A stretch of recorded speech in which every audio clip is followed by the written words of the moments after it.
Welcome to this video in which I'm going to cover 7 questions that you and your team will want to answer before you launch an account-based revenue program or an ABR program. These questions will help to guide your thinking and hopefully give you a little bit more direction as you plan this important strategy out. So question number 1 is, are you creating silos? Now, I talk about an account-based revenue program, an ABR program, but other terms that you may be more familiar with might be ABM, or an account-based marketing program. In sales teams, you might have rolled out target account programs or target account selling. And then your customer success team, no doubt running dedicated CSM or customer success plans with your largest accounts as well. So here you've got 3 teams probably dealing with very similar customers, but all pulling in a slightly different direction. And this is just such a great example of how silos creep in to our go-to-market teams. So by thinking about this in terms of an account-based revenue team that is supported by our marketing, sales, and customer success teams, will help set you off in the right track. Second question, what is it that you are trying to achieve with this program? Too often we see companies that have heard about ABM or heard about target account selling from a peer. Maybe they've read a blog post or went to an event and have heard that this is the new great thing that they should be working on. But unless you can tie it back to some of your strategic objectives, the program will fail and you just won't deliver the results that you'd expect from it. So if you are running a goal-setting framework, something like objectives and key results, can you tie your account-based revenue program to one of those annual objectives? On the left, we've got what are those objectives. So are you trying to bring new customers, new logos into your organization? Are you trying to expand the ones that you've already got? Are you trying to ensure that the deals that you're transacting are at a higher level, maybe moving up into enterprise or strategic from a mid-market business? Are you trying to launch in new territories, new geographies, or are you trying to launch new products that you've either developed or acquired? So these are your strategic objectives that should be very prevalent and well known at the top of your organization, and this program can support that.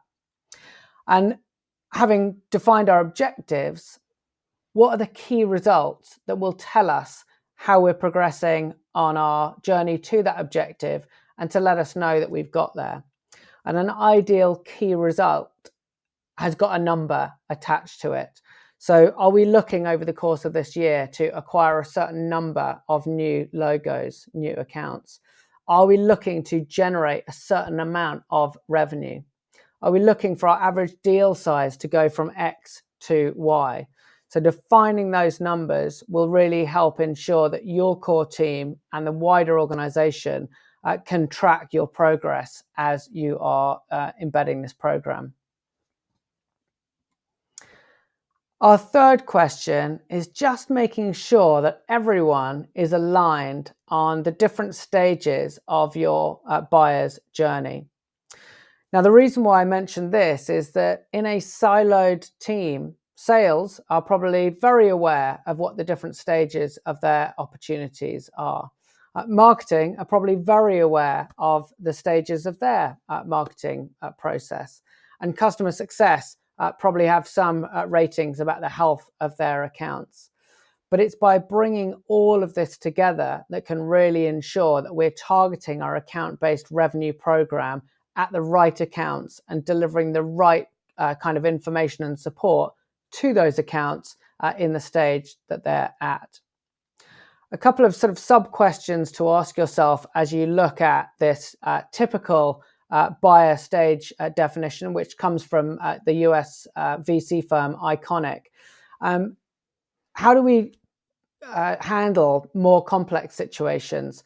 For example, if a new contact pops up in an existing account in a different team or role potentially, how do we handle that contact?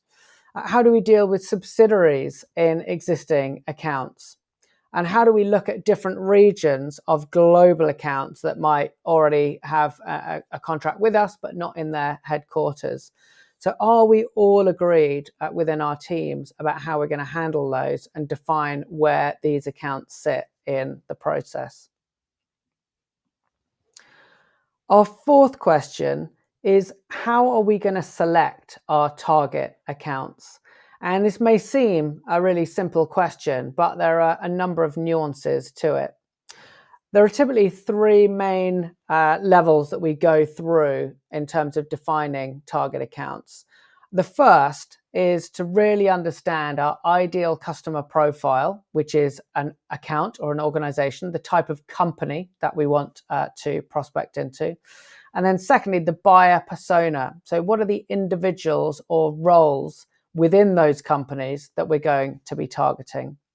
And when we think about ICPs and buyer personas, there can be some quite high level macro bits of information around the industry, the geography, the revenue that these companies are making.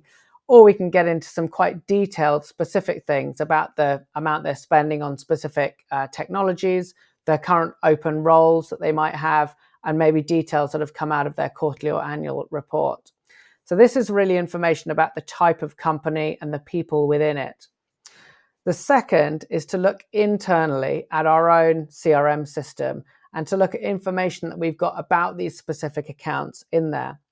We might look at whether someone is an existing customer or not. We might look at what they're spending with us and on what products they're spending that amount.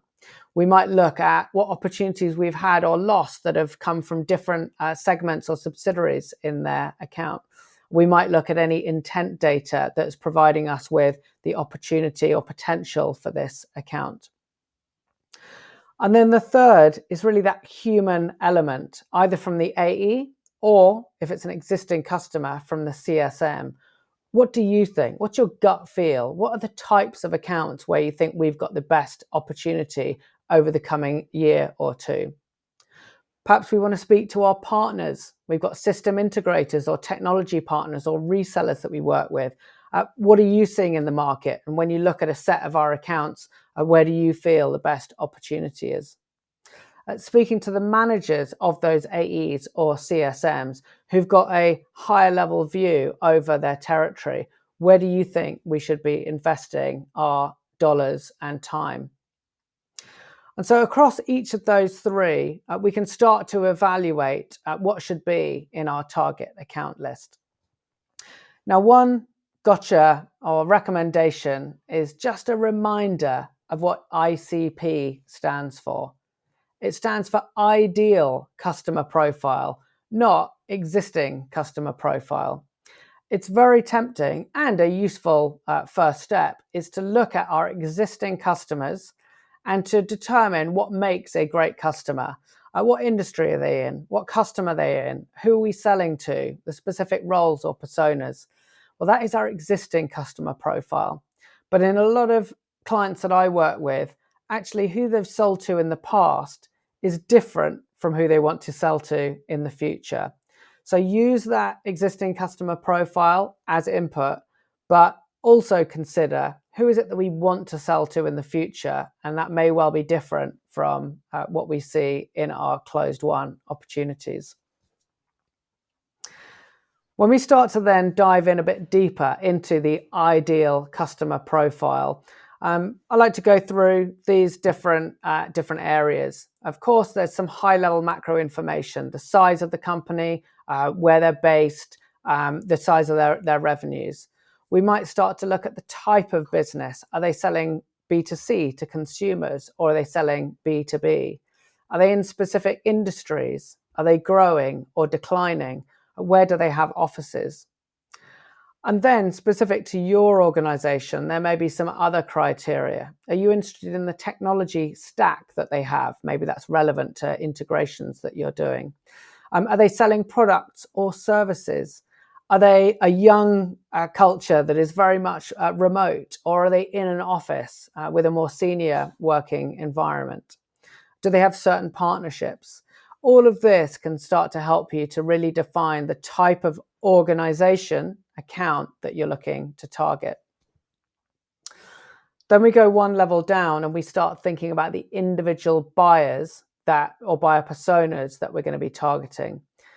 Here we've got one for the users, but you'll have another one for the economic buyer, another one for the champion, another one for influencers like legal or the security teams or procurement. And we really want to get into the detail here of who this individual is, what they're trying to do in their job, and the types of tools that they are using to do those jobs. We understand a little bit more about the challenges they're facing, what is causing them to be unable to achieve the goals and the targets that they've got. Where are they working? What tools are they using? What kind of events do they go to? What newsletters do they subscribe to? What YouTube channels and influencers are they following? And what are the kinds of activities or triggers that are initiating a conversation around a product like yours? By really getting into the detail of these individual personas in your target ICPs is really going to help you to select the right accounts and later on for us to be able to create the right content and activity and support for these types of individuals. Having selected our accounts, I will then want to think a little bit about how we're going to tier or structure this program. Now, an account-based marketing program, and in this case, an account-based revenue program, is typically split into 3 levels. At the top level is one-to-one. We are going to create programs and content and support that is directly for this one account. And that's going to cost us a decent amount of money. And so we're going to target this on our very limited, most strategic accounts that might generate more than $2 million of annual revenue from this account. And so here we're thinking between 10, 15 accounts maximum across your entire global team. So it really is a limited set. Next, we look at the one to few tier. And here is where we're targeting accounts, but in micro segments of maybe 5 or 6 accounts that fit into a very similar environment.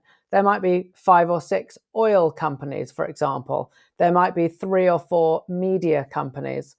The messaging is going to be very similar because they all exhibit the same characteristics. So here we might have 5 or 6 different micro segments. We might be talking about 50 accounts in total. And these accounts might generate 250 to 2 million of revenue across the year. And the third tier is a bit more akin to just general outbound marketing. We're talking about one to many. And here there is our smaller accounts. We might be looking at up to 250K of revenue potential from these accounts. And here we're looking at about 500 accounts maximum. And the content is targeted towards them. So having selected your accounts using your ICP and your buyer personas, looking at what your existing accounts look like, speaking to your AEs and CSMs, you can then lay your chosen accounts out amongst this tiering. Our 5th question is then to ask, how are we going to allocate resources to this program? And your resources are really split across 3 dimensions. People. So who are the people that are going to run this account-based revenue program? We're thinking about creating content. We're thinking about managing advertising and media placement for these accounts. Are we going to take some of our existing teams and add this to their core responsibilities? Are we going to hire in new people, or maybe we're going to use some external consultants? Money. Account-based revenue programs cost a significant amount of money depending on the number of accounts you put in them. The vast majority of that spend is going to go on media, advertising spend into these to target these accounts and contacts, but also in running bespoke events, roundtables, one-to-one peering with execs, and so on. And then the third area is around technology. You may have a lot of this technology available in your tech stack today, but it's likely you will also need some kind of programmatic advertising technology if you don't have it today. You may need some digital collaboration rooms that are going to enable you to share content with your target accounts. When we think about technology, I really like this wheel from the ABM Leadership Alliance, which talks about the sort of high-level criteria, categories of infrastructure, account selection, engagement, enabling your salespeople, and then measuring and reporting. And on the outer wheel, you can see the individual technology categories that you'll need. Now, the majority of these, I'm sure you've already got. You're going to have a CRM system. You're going to have access to data, contact data, and reporting. So it's really a question of walking yourself around the wheel and determining where you've got gaps. And as I say, this may most likely be in the advertising space. So can you programmatically target specific accounts with advertising? Do you have intent data maybe? And can you provide your sellers with the ability to communicate unique content to your customers through digital sales rooms? And with that in mind, the sixth question to ask yourself is, what content do we need to create for this program? On the screen here, we've got the value proposition canvas from Strategyzer. You can download this yourself at strategyzer.com. And the question we must ask is, do we really understand the world of each of our buyer personas? Earlier on, we looked at the different places that these personas spend time. We look at the influencers, we look at their jobs to be done and the challenges they face. Having understood that individual personas' jobs and their gains and their pains, do we really understand how our product, our services, uniquely meets the needs of the individual personas' gains and pains? As well as understanding the overall job of those personas, we also need to match our efforts and our content to where the customer is in their buyer journey. For a company that is not even aware of the problem that we solve or the solution that we provide, they're even before this first thought bubble, well, they are looking for content and tools and templates that can educate them around their industry, about their peers, and around the problem. For a customer that's already using our product and we want to expand, well, they're looking for content that's around driving adoption and around measuring success in their rollout. So we've really got to match up the content to each of the different stages of our customer's journey. In addition to that, we talked earlier about removing silos. We want to make sure that we are bringing everyone's perspective, including our account executives and any SDRs that have been researching these target accounts. They've been reading the annual reports. They've been listening to the quarterly financial updates. They've been researching the competitors and partners of these accounts. And if they're an existing customer, then the CSM has also got a wealth of knowledge of how your customer is using this specific product, what else they've got in their tech stack, what some of their strategic initiatives are over the coming year. I recommend this one-page account plan for account teams. Any account plan that's got 15 slides, 20 tabs on an Excel spreadsheet, or 50 pages in a Word document becomes a plan that is destined for a drawer or a shared drive, never to be seen again. These one-page plans where we're really talking about a hypothesis for the account, an overview of the account strategy and objectives, and what our value proposition is a really great way of sharing our view of this account.